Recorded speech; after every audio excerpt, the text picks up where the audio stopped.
НАТО Минск анлашмаларының там шекілде амелге кечірілмесі үшін Русияны женкеверлерге тесір етмеге чағыра. Боқта Шимали Атлантик бірлігінің баш кәтібі Йенс Столтенберг НАТО Русия шурасының топлашыву нәтижесінде сөз юрсетті. Оның сөзлеріне көре Минск анлашмалары Украина шарқында зидиетні ал етмек йолудыр. Амма бұл планның тек ярысы еріне кетірілген. Столтенберг Русияның өз башына илян етілген жұмхуриетлерінің весиқаларыны танымақ қарары себебінден қасиветіні білдіре.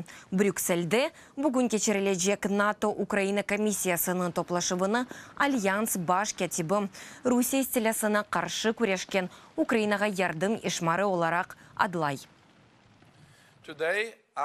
Межбуриетлерінің там шекілде ерене кетірмесі үшін бүгін Альянс Москваны Украина шарқында женкеверлерге олған тесерінден пайдаланмаға чағыра. Женкеверлердің берген весіқа паспортларының Русия тарафындан танылмасы ве Украин шаркетлерінің милейш тұрывынден қасивет чекеміз.